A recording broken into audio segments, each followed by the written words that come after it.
Welcome to Buddhism Insights channel. In this video, we listen to Buddhist teachings on meditation and how to keep your mind pure. Nothing in this universe can compare or replace the mind. The mind creates everything, but we all despise our own minds. It's also a paradox of life. No one despises their body. If he gets sick, we rush to the doctor. If he's tired, we rush him to rest. But what did we do for the mind?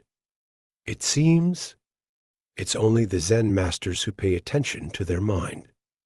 I want the mind to be expanded. We need to take care of the mind. If not mind, we always look at life with two-dimensional eyes.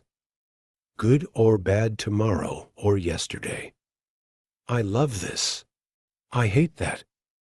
Yes, I own this. I don't own that. This is mine. This is yours. Only when the mind is trained, we can change our perspective to be able to see the other dimensions of things. The first thing we need to do is clean the mind. Shower, give it. Not just once a day, or twice as for the body, but in every waking moment. To do that, we have to know how. With the body, it's pretty easy. Just use soap and water. We've been doing that since we were kids. But the mind can only be washed by the mind. What the mind has taken in, only the mind can take off. Every moment of awareness in meditation is that every moment the mind is filtered by luck. The mind cannot do two things at the same time. Even if, as the Buddha said, in the blink of an eye, we can have thousands of ideas coming up. But in fact, few AIs think that much. And it's especially impossible to have all those thoughts at the same time. They're connected, one after the other, quickly in my head. When we meditate on craving, ambition does not manifest itself. The mind can only do one thing at a time. So if the time of meditation increases, the stains on my mind will be washed. It gets cleaner day by day.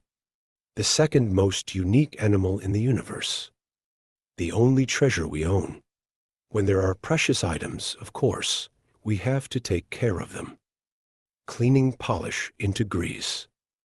Give it a break sometimes. Here I have this precious heart. Only the heart can help us do everything, including enlightenment. But know how to keep it or not. It's all up to them. The mind will become useless if it's not kept properly. While meditating, we practice removing from the mind what we see is not necessary.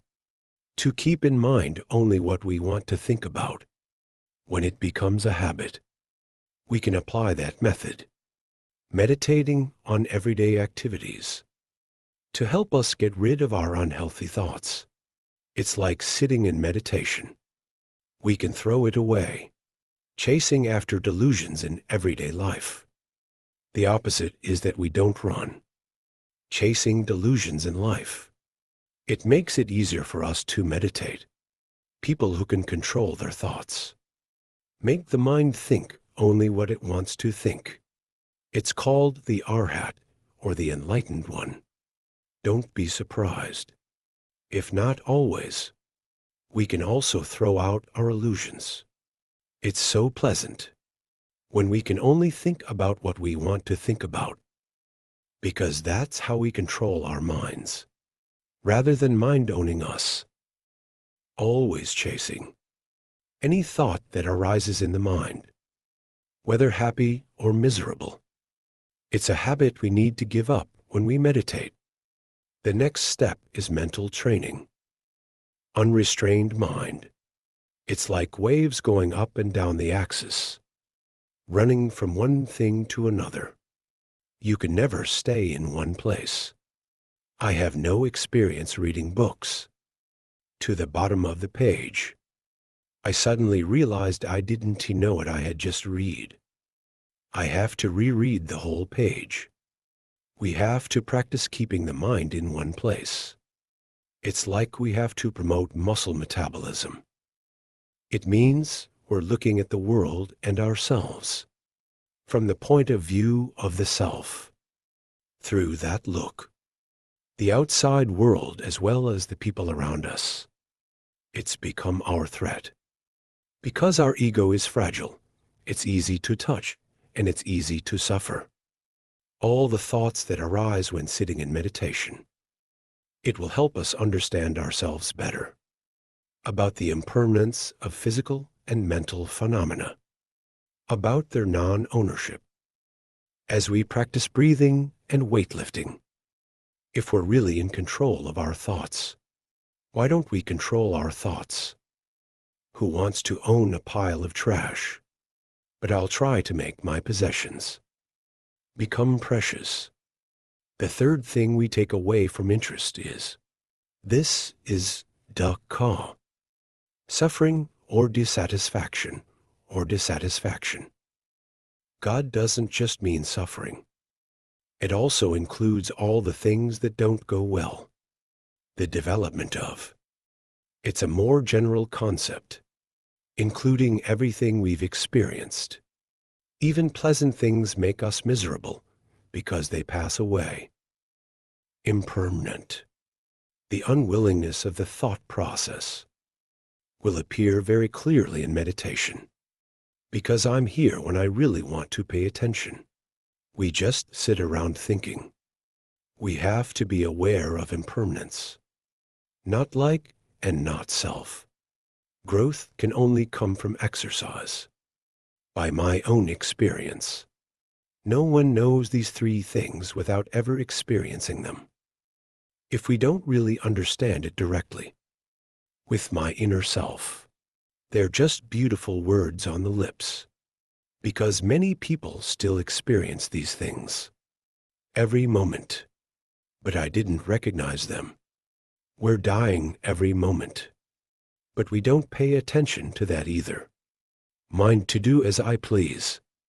It takes mindfulness to recognize them. And mindfulness is what we can achieve in the process of meditation practice. Let's look at the dissatisfaction in the thought process as an integral characteristic of it.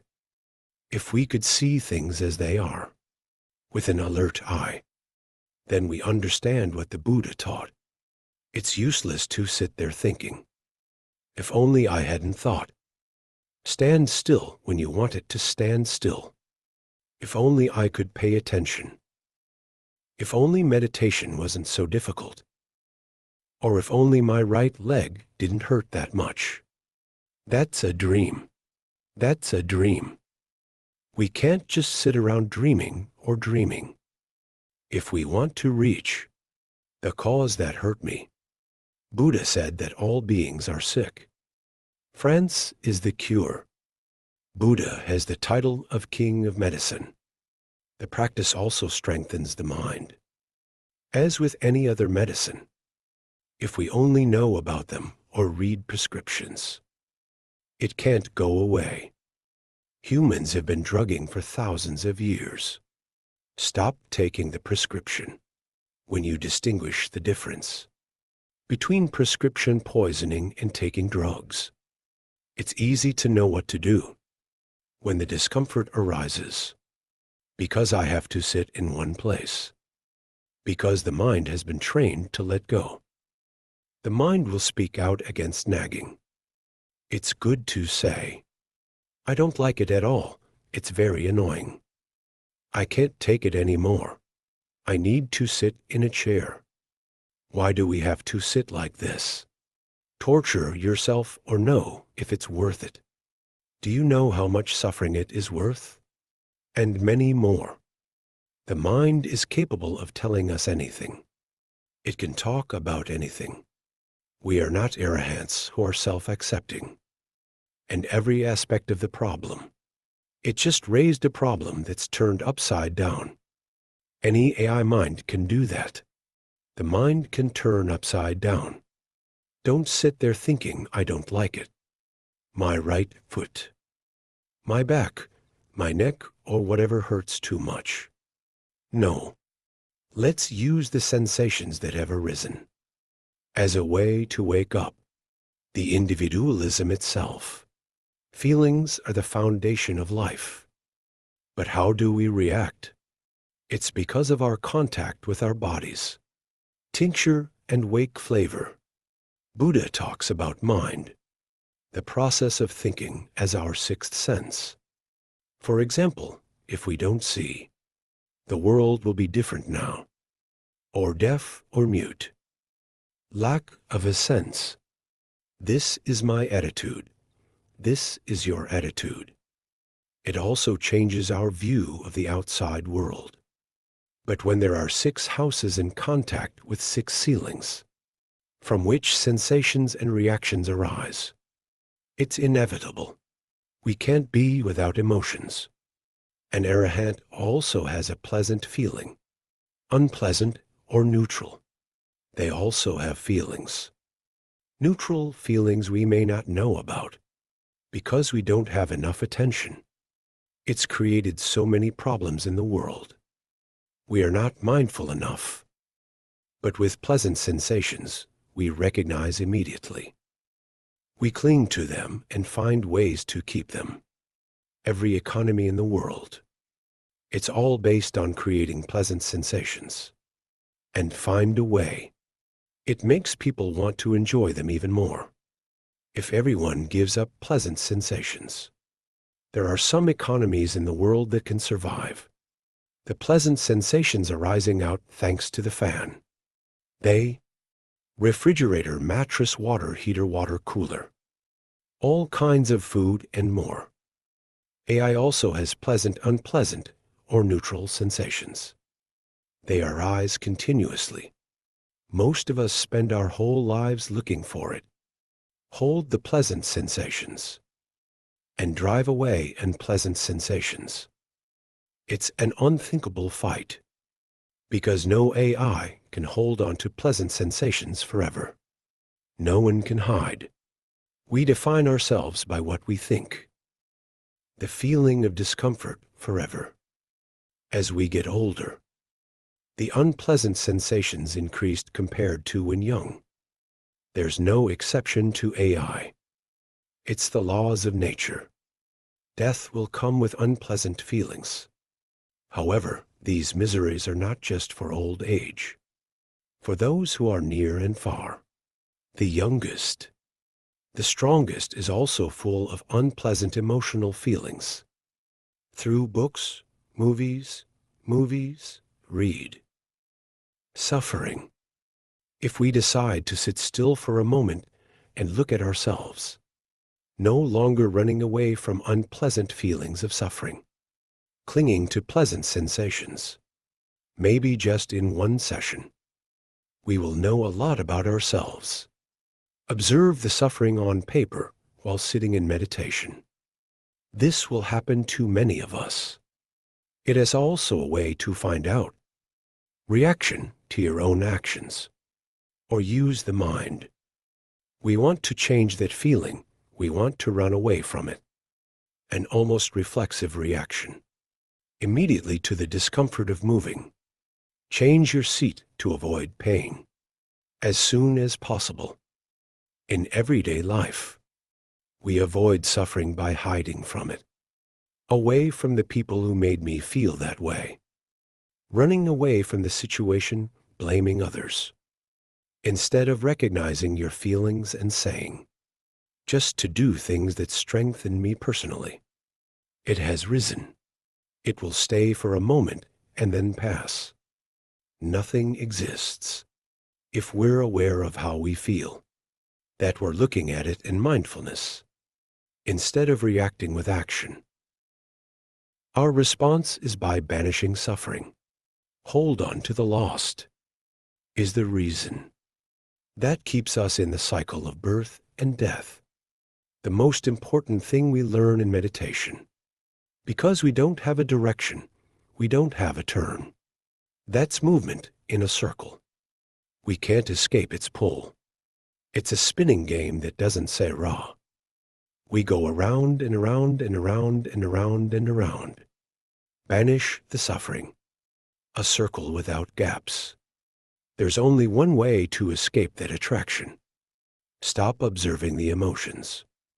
Life, and does not react with action, is to let go. If in meditation we can do that, even for a moment, then we can do the same in the ordinary life activities. All of us have never been sad, suffering in life. This man speaks from the ear I do not want to hear. Others do things we don't want to see. I was misunderstood. Others do not thank us. We do not praise. Not chasing after delusions. Not to love me. People leave when we want to keep them. They are there for us when we want to get away from them. No one is immune to this suffering. The Buddha himself is unavoidable. The Buddha is different from us. Just feel the sensations, without reacting with action. Only recognize the sensations. When unpleasant feelings arise, when there is no thinking AI, there is no self. For sitting in one place for a long time, don't blame anyone or anything. There's no AI or anything that creates those feelings. They just come and go, and observe and recognize that feeling.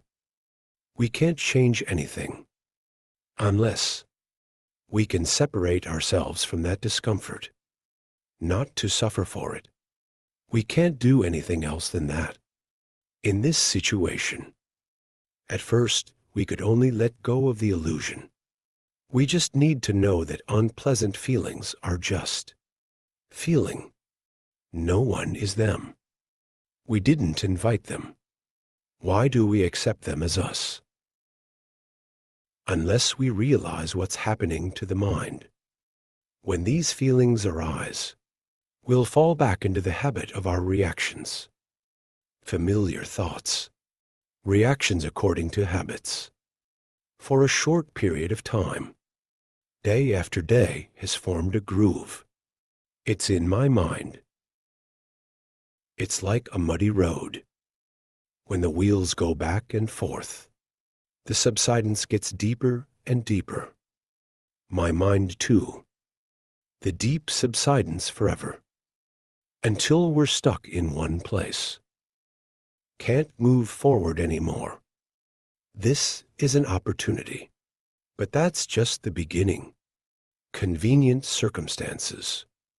Let's look at the reaction of the mind. For the unpleasant sensations. Don't analyze. Sitting like this, there's no blood flow. Not good for me. The doctors said. Just observe the reaction of the mind. My mind is very wise. It can do anything. Mind path. It's not wrong to call him a magician. Can it transform into the rabbit in the hat? It can analyze the logic to the point. We see that everyone else is wrong, and I'm always right. That's what we have to practice in meditation. We can't always be 100% right. Most of us argue to defend a position based on our own personal view, spirit. Because we fall, there must be a delusional me. All the views. Our opinions are filtered through the eyes of the self. If we look through a black lens, everything outside is black. It can't be anything else. When we understand the mind, as well as its reactions through meditation, it's easy to accept the fact that when we think one thing, that eventually leads us to complete release. 4 million others. You can think of something completely different. Maybe we're right. And the remaining 4 million are wrong. We argue for these views. Sometimes it can be right, but only in the context of our own vision. There are only arahants, people who no longer have ego. That could be absolutely true. There's nothing we need to achieve or cling to. All the methods to help us gain awareness need to be applied. It's not just while the mind is watching the breath, but also when the mind reacts to sensations or delusions. We need to apply them all the time to achieve awareness. And that leads to happiness. Every minute of awareness is every minute of purity. When you no longer need to pay attention to your thoughts, it's easier to let them go. These things have been repeated over and over again. When there's no longer a need to react to sensations, it's easy to let go of reactive actions. Every minute of silence is every minute of awareness. Both go together like a picture with a shadow. What the Buddha taught, it goes against our instincts. So it's not easy for us to accept understanding. Only the mind has been trained to be able to understand the Dharma, while the normal mind doubts the reasoning. But we have no other way to describe it. It's just a waste of time. I really want to understand the Dharma with my own inner self. We have to keep our minds quiet, and that mind must know the true nature of the self. It's just phenomena that come and go. Everything can happen while we sit. Meditation and breath monitoring. Pure and awake. Wisdom is the goal. That's right. Purity is the means. If the mind is not pure, your mind will be filled with waves of hate and hatred. The waves will cover our eyes. We can't see ourselves on a lake full of waves. The water must dive in. The heart must also be silent. Before the mind is enlightened, then we can see through it clearly. The spiritual path is the path that leads us to give up. Meditation gives us the same results. When we're paying attention, we're tracking every move. Purity will come. If the illusion arises, we use them to see what's going on in the mind. Let go of all that we have accumulated, contains for a long time. The possession of biased thought habits, ways of thinking according to patterns. However, when sitting in meditation, it is not easy to let go of the mind, because I don't give up easily. I would feel lost without thinking. The mind will react immediately by shouting, "What happened?" And then, if you don't let go, my mind runs after my imagination. How to keep the mind in one place? It contributes to the development of the muscles of the mind. Give the mind more strength and power. The Buddha's teachings are very profound, and there are only the sublime souls. You can fully understand his teachings. So we need to train our mind to be stronger. A strong body. I can stand all that we catch. It has to endure. A strong mind is like that. A strong mind can withstand stress, boredom, desperation, or suffering, because the mind doesn't cling to what it doesn't like. Regularly practicing meditation is a way to practice. Mind. It's the most amazing, priceless part of the world. More than anything that needs to be taken care of. And we didn't stop thinking. Calculated from childhood. And from how many previous lives. All day we think, all night we dream. There is no moment to stop thinking. We can go on vacation and relax, but actually something relaxing. It's the body that's relaxed. It goes up the mountain, down the sea, cruises the horizon, corners of the sea. But what about the mind? Instead of thinking about what to do at home, it's busy picking up the sounds of the landscape, new taste. My mind is never resting. It just changes the job. If our bodies don't get a night's rest, it's hard to work the next day. My mind also needs rest, but not by sleep. The mind can only rest when it stops thinking. It just feels. We can think of the mind as a blank screen on which the movies are constantly projected. It never stops because the thought film keeps showing. People forget there's a screen in the back. If we can pause the movie during meditation, we will feel the silence, constant of the mind. It was a wonderful moment. A moment of happiness is nowhere to be found through any means. The great happiness. It doesn't depend on any external conditions, except for meditation practice. It doesn't depend on the good weather. You love the empathetic, mental support, or material possessions. None of that can depend on, because they're always changing. Only the mindful mind does not abandon us. If we continue to practice meditation, when the noise in your mind stops, it's not just silence, it's a sense of harmony. The mind is finally resting. He found his way home. How much we will suffer if there is no house to shelter the body. The mind too. A moment of quiet peace that is the home of the mind. He went home to rest, like after a day of work. We're going home. Fall into a comfortable chair or lie down. Bed for body rest. The mind is the same now. Rest is not thinking. Delusional thinking is suffering. No matter what we think about. Because there's movement, there's VA touching. Everything that moves will give birth to VA touch. Rubbing suffering. The moment we relax and rest, increased strength and peace of mind, because he knows he can come home at any time. The peace we find in meditation, it will be in me all day, even in everyday life.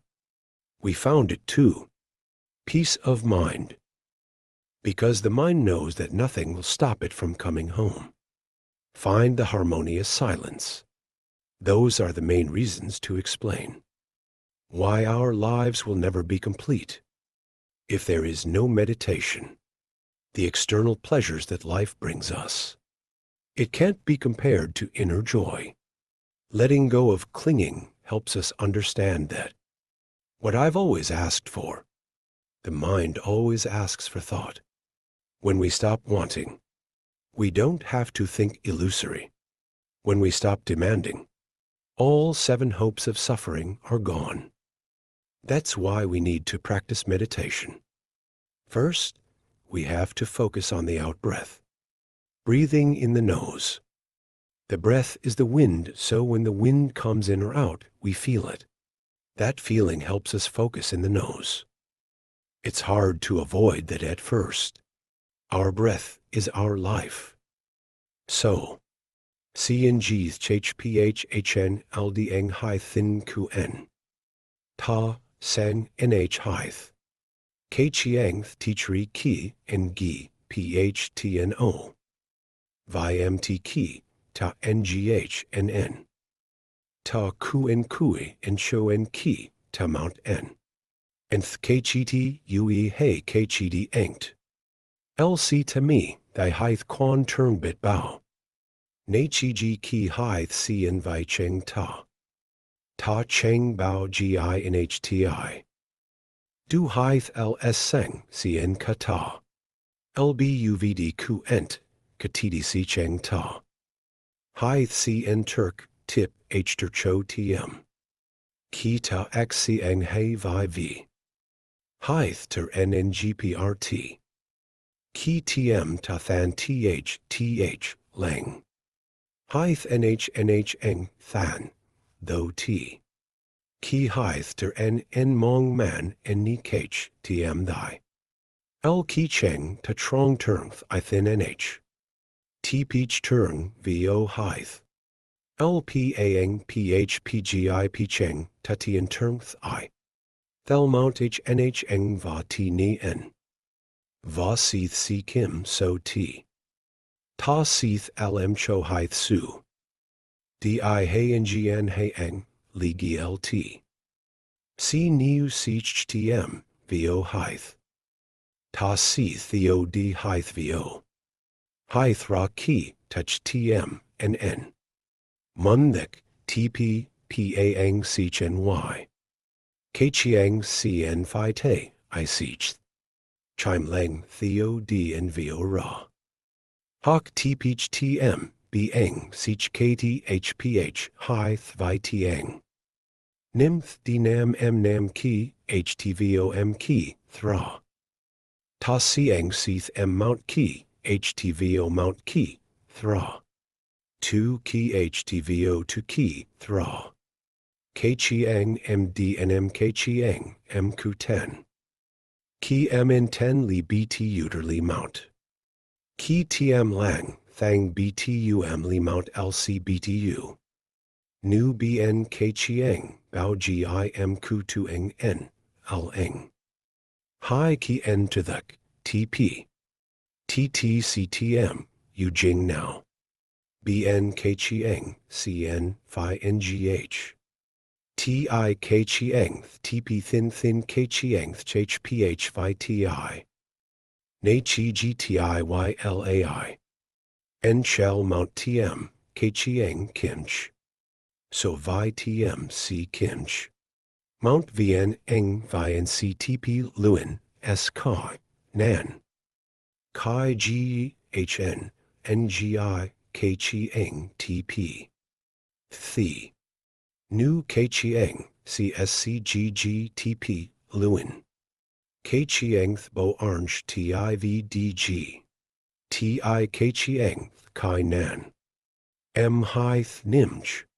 Htm vo hyth ni mi he theo d hi. Thra vo.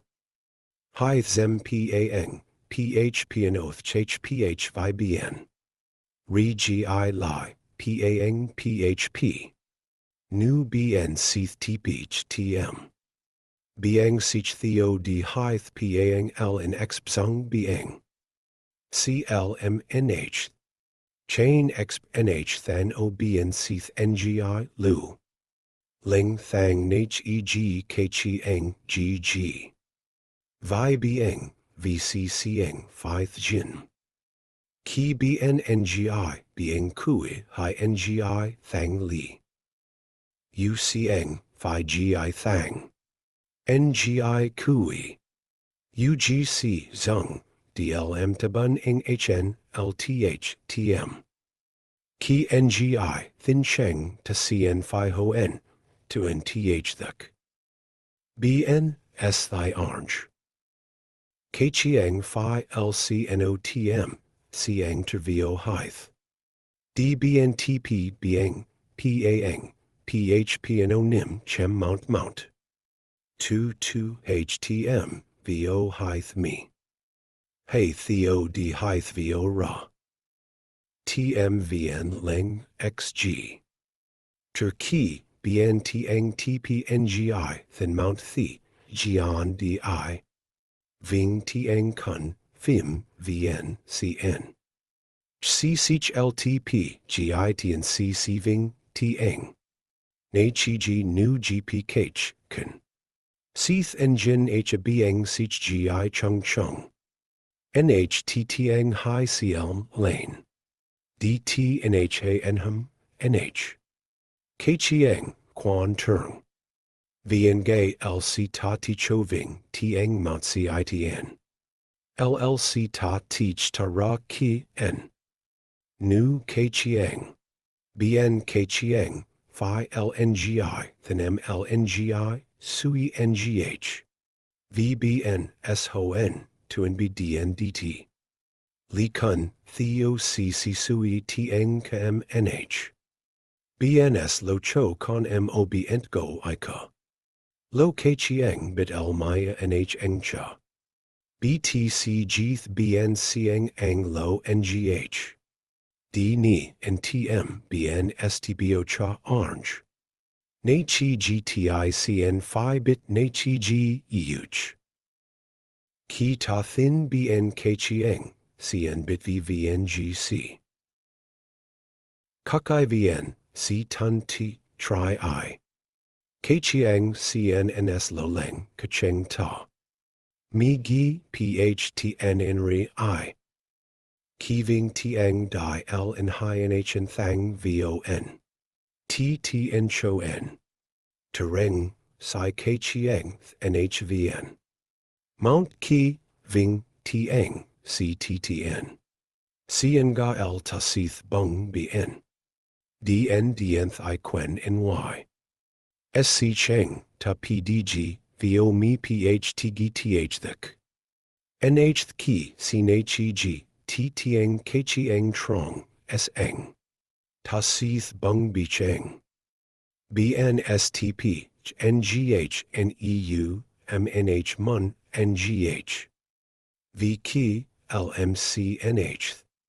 Bn sk chiang bao gi thy kh o na. Ck kh miti nuin o kh.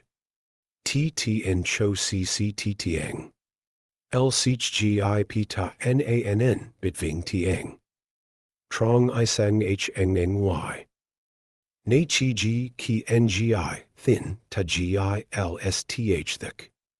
L sich thik tp chen h nim. cpt ni. Th thik lpang php dui ent ge tho t. Con ngi gi ph ter nh7 ving. BCVO con ngi c eng tho t ki kh o. Bidarnj ti ang sui ngh ti ang lnh. Lo lang bc xem meng v tiang lai mong si. Chen ann bit reader v vi hyth. Nu bn ch eng in ving tiang. Thai nann bit cheng h eng in lane. Nann bit ski ki kaving tiang. L ni dung kacheng. Yln tiang kas th thik mount sich cheng. Con eng dui ent ang tho t. Nu ta that asthik hnh cheng. Our bodies will feel uncomfortable. You have to sit in an unfamiliar position. And especially because we made him sit still. I never like to stay in one place, even if only for a short time, as if lying in a comfortable bed.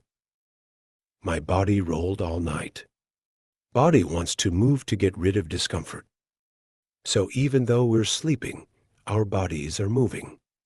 So also when we sit in meditation, the discomfort that arises. Instead of listening to the body immediately, change your posture as we usually do. Often react when unpleasant pain arises. Be aware of it. Observe where the discomfort is coming from. Is it because of contact with the floor pillow or with Kier's leg? From the touch that gives rise to the feeling. From feeling to action. This is also our vicious cycle of rebirth. It's our reaction to sensations. Take us to rebirth and death. Only but type pleasant, neutral, unpleasant feeling. Sitting meditation causes discomfort, so the mind speaks up. A feeling of discomfort, too painful. I can't stand it. I want to get out of this feeling. We live that reaction every day. It's like that from morning to night. Anything that makes us uncomfortable, we run away, chase away, or try to change the external causes. In every way we banish suffering. But there's no way to do it unless we get rid of greed. Whatever we do for the body, either way, it will be uncomfortable. Because comfort can't last. Watch that vicious cycle. Touch feeling reaction. I feel pain. I want to get out of here. Instead of running away, put your full attention on where you are suffering. To feel its change, you'll feel the pain, or move somewhere else, or change the intensity. It doesn't feel like a solid mass. It moves. It changes. Remember that our bodies have no pain, but it's hurting. Just like that, we know the truth about human suffering. It's not that our bodies hurt every now and then. Discomfort, that it's always painful discomfort. It can't lie down or sit still without feeling uncomfortable. Be aware of that impermanence. Recognize the nature of suffering has been implanted in the human body. Be aware that they feel their own way. There is no invitation. So why do you call them mine? Recognize them from these unpleasant sensations. Then switch if necessary, not immediately. Only switch after we've observed. Why do we need to do that? Gentle switch, full of mindfulness, not to bother the people around. Just sit there and bite your teeth and say to yourself, I'll sit still at all costs. I can't take it anymore, but I'm still trying. It's not profitable for our meditation. It's a wrong reaction. It's no different than a quick surrender. On the one hand, running after comfort. On the other hand is the attachment to suffering. They're just two sides of a coin. The best way is to do SAO to understand the inner. Understand my actions. And that's how it really works. Be in touch with thoughts and feelings when they start. To observe their impermanent character. They come and they go. Why do we accept them as we are? I'm not sure if we invited them. I just want to meditate, right? Why are our minds full of illusions? Are they us? Are they suffering? Impermanent suffering. Selflessness is the three characteristics that pervade all things. Unless we recognize them in our own minds, we will never understand what the Buddha said. We must first purify the mind. But you can't have a pure mind if your body is unclean. So we also need to clean the dirt. It's been in my body for so long. Imagine a person who lives in a house, was over 2035 not clean up. How much food waste, dirty clothes. The trash died to the ceiling. It's hard to live in the middle of that shit. But the owner who lives there doesn't care. Until one day, a friend came by and said, "Why don't you clean your house?" Then two friends went to clean a corner of the house. Then the owner began to see, it's easier to live in the corner of that clean room. We should clean the whole house. The owner can now see the outside. There is enough room in the house. When the accommodation has become comfortable, the new owner can come back in. Focus on your inner self. That house is our body. It doesn't matter where we go from this city to this country, from one place to another countless times. We also drag our bodies around until the day it falls apart. It's just a pile of bones, a handful of dust.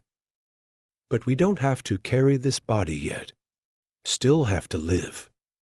We still need to clean up. Let this house be ventilated, clean and pleasant. The psychological reactions contained within the hair. You covered my eyes. The mind contains them. The mind itself must remove them in meditation. And that means recognizing the sensations. but no reaction. Then let go of the nature of meditation of not reacting. It's an important characteristic that helps us find peace, balance in the soul. Because of the reactions, it's like the movement of waves. Cover me. I can't see the way out, and we continue to be mesmerized. We can listen. We can feel it, but I can't see inside. That inner being is clouded by actions. It's our emotional reactions. When delusions arise during Zazen, we just need to know how to get started without a reaction, and we just have to do that. This non-reactive attitude, it can also be banned. It applies to our daily lives. What feeling paper starter? We just need to recognize it and let it go. If we can visualize it that way, while meditating, I've learned one of the most important lessons in freeing ourselves. It's wrong to think that because we're living. Of course, we must know the art of living. It's another paradox of life. Living is an art. Who among us has never stumbled? Once or twice in a lifetime. We call it my unfortunate tragedy. It's just an imperfect art of living. Third features. But it's no less important to practice meditation, that we can experience the impermanent character of things. Unless we experience it ourselves, without the impermanence of things, they're just meaningless words. And words don't set us free. Have to test yourself. The way the Buddha showed us is the way to lead to liberation. It's an absolute freedom when meditating. And that's something that everyone has to experience for themselves. Experience impermanence directly by paying attention to the breath. We know that one breath in and one breath out. The first breath is not the same as the second. This feeling rises and passes. Then another feeling came, and say that other sensations arise. In the end, there's nothing left. A feeling of pain in my legs turning. The feeling of pain goes away. Feel it and feel it. With a little meditation practice experience, we can easily recognize it, the impermanence of feeling. At the same time, we also recognize our own impermanence. Everyone knows that. All wise people know that my body, of all people, are impermanent destruction. But all of us, we all live as if we'll never lose.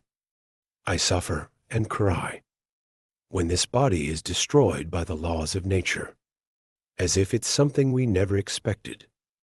Thinking like that is a ridiculous mistake, isn't it? It's because we turn our backs on reality.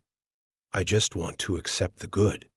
When faced with the harsh truth, we try to blame others. Some people blame the devil. I don't care if I blame people around me, or blame heaven and earth. The truth is that life is full of impermanence. We have to accept that truth to live right. When we think more, we'll see that every hour goes by. The cells in the body also change. We don't learn this in school. It's clear that we can test this.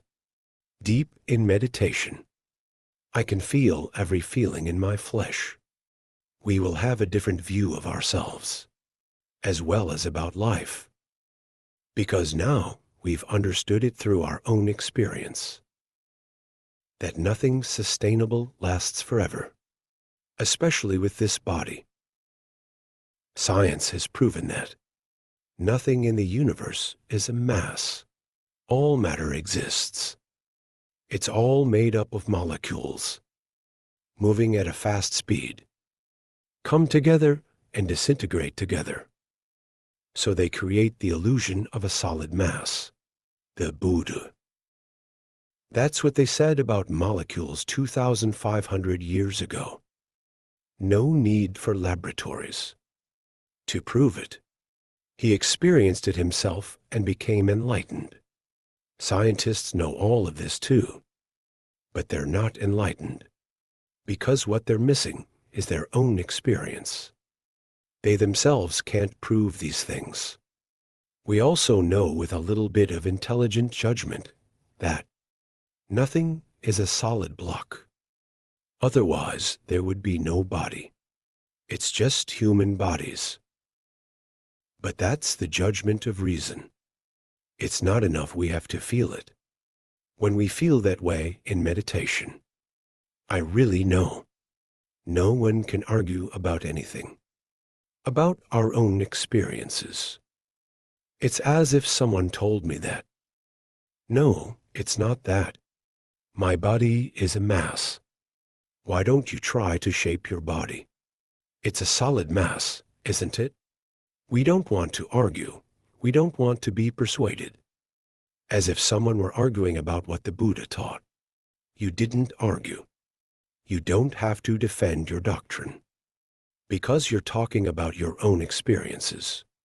With a deep, consistent focus, we can see the constant changes. In me, our own minds feel it inside our own bodies. Then the mind has to stand outside to see. So why do we say we're a solid mass? The mind can say that. If there's always a transformation inside of us. So where's the me? All the feelings are always changing. Is there a minute before or a minute after? Can always change, there's nothing for me to cling to. My mind is always changing. Where am I? But of course humans. Running for an imaginary image to take refuge in. As a superhuman being. One mind, zero, one soul, and so on. But look closely, it's all illusory. We have to accept impermanence. Another characteristic of meditation. It's the meditation method that the Buddha mentioned while teaching about the foundations of mindfulness meditation. Consistency about 4 elements. Fire, wind, country. Feeling of stiffness in the body belonging to the soil. We also feel solid. In the pigeon we sit in. Solid earth element is present everywhere, even in the water. If not, we couldn't wade in it or put a boat in the water. It's even in the air. Otherwise, birds can't fly in it. Fire element temperature is also everywhere. If you pay attention, we can feel the heat in our bodies. We usually only notice this when it's freezing, being too hot or having a fever. But the temperature is always in our bodies. As in all creatures. Water element in the blood. The saliva of our urine. The water element is also pathogenic. When we have powder, we pour water into the powder and it sticks together. Water is a pathogen that's everywhere. Without it, all the moving cells in our bodies will disintegrate. We're not going to be able to sit here without it to hold our bodies together. And all of these discoveries are fascinating, aren't they? But they're also useless. If we don't experience them, they'll still be just entertainment while chatting with friends. But when we can experience it ourselves, they'll become a deep understanding inside about the material around us, the perception of the true nature of things. That's what the Buddha used to say. Finally, the space factor. The wind has space. There are openings in us, like nostrils inside the mouth. There are also open spaces in the organs.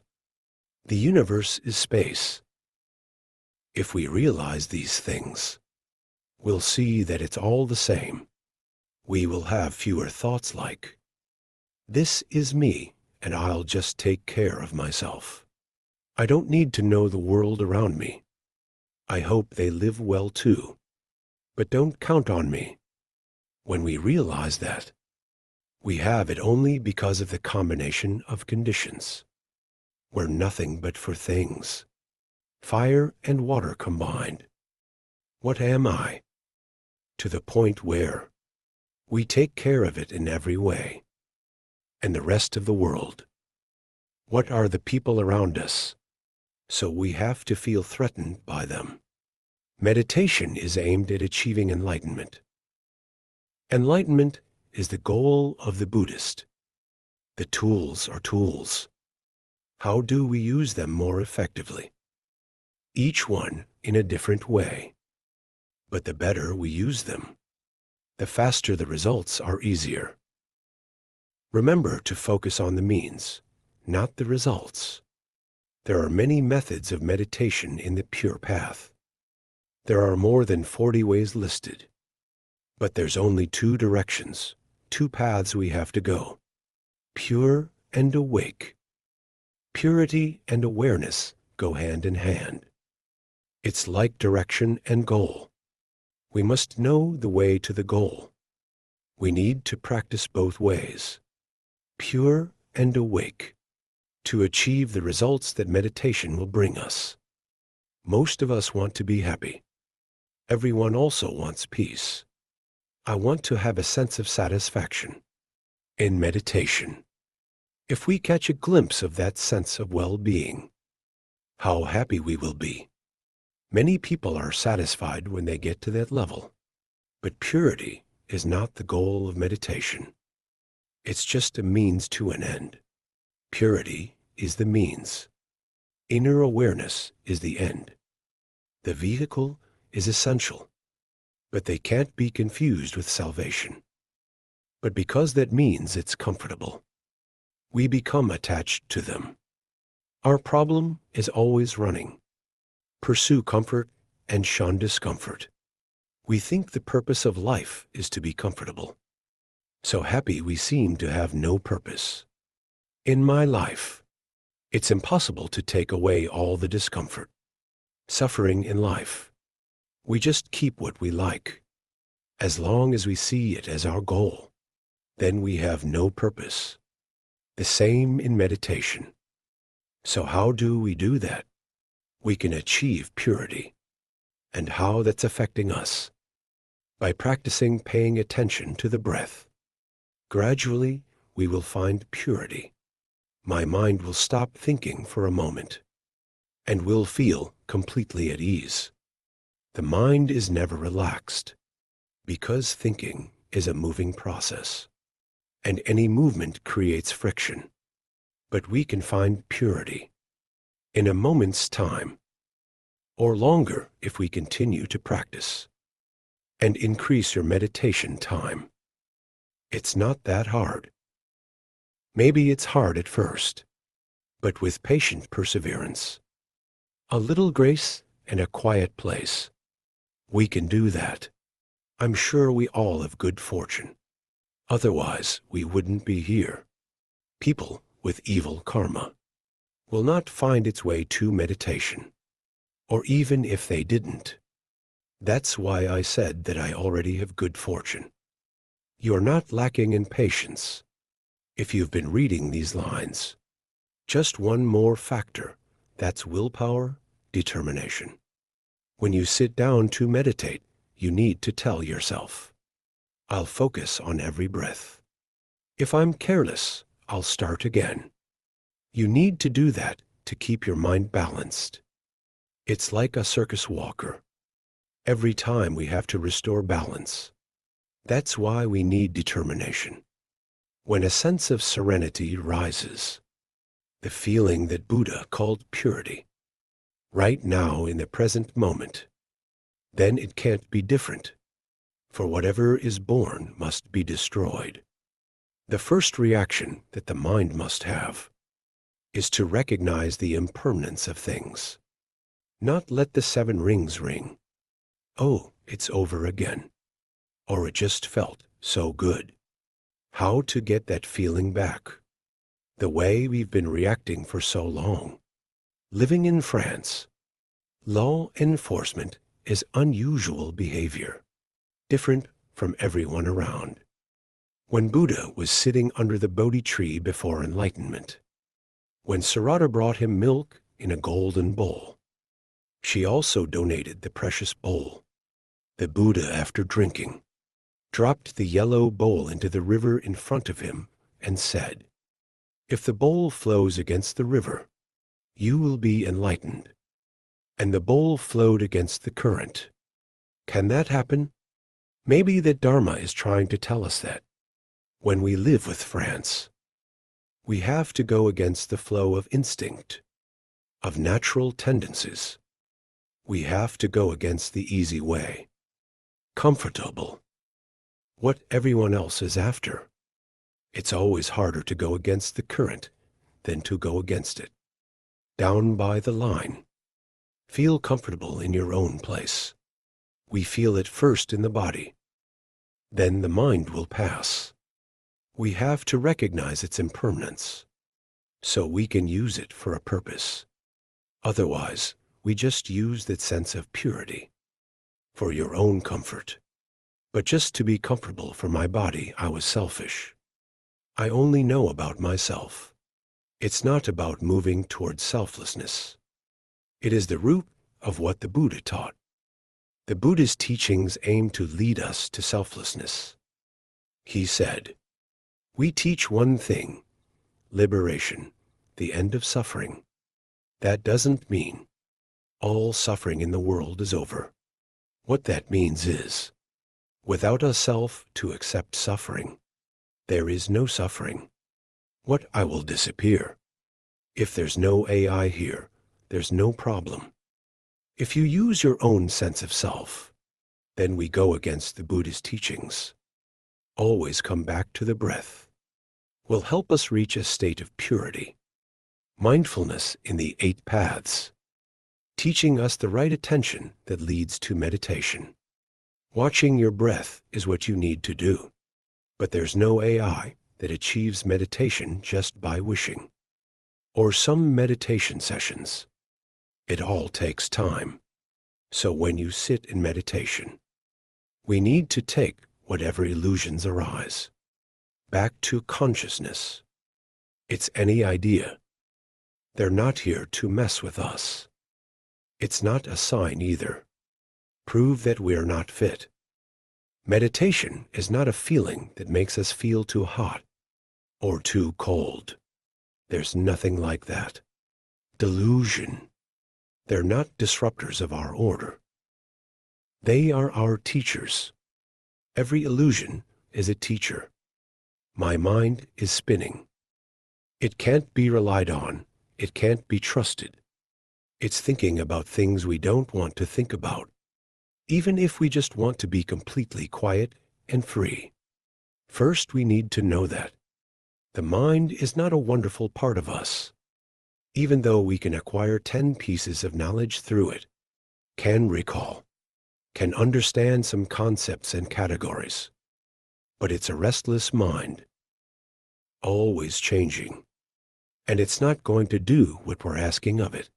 The second thing we need to remember is that it's hard to trust the mind. We shouldn't believe everything that goes through our heads. If they come uninvited, they will leave themselves. They're no use, especially when we're meditating. They could be what happened in the past, or just delusional.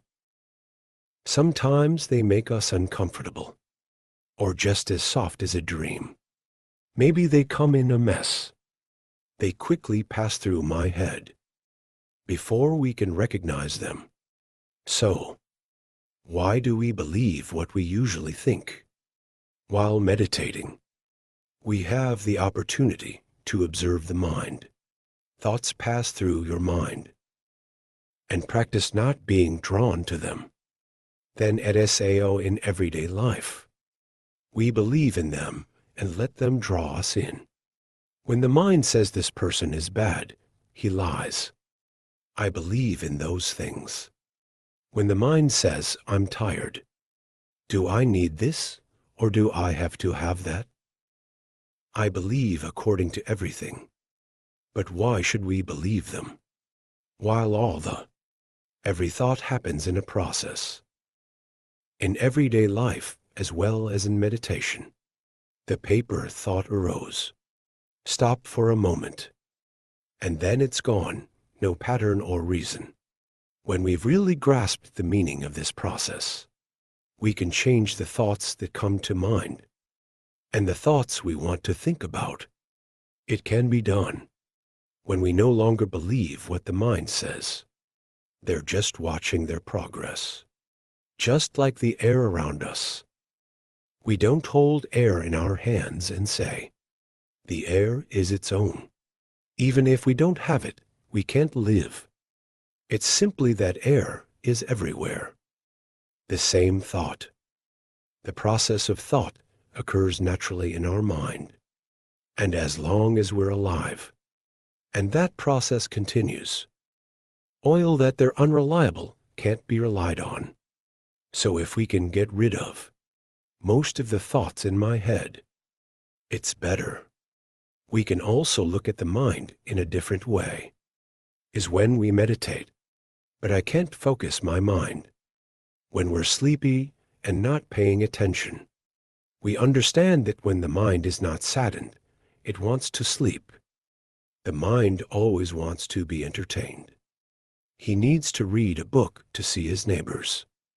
It needs to be done. Anything to relieve sadness, to be busy. It won't sit still. It's an interesting thing to know about yourself. Imagine being alone for a week, alone with nothing to amuse yourself with. You would consider it torture. It's because the mind can't stand it.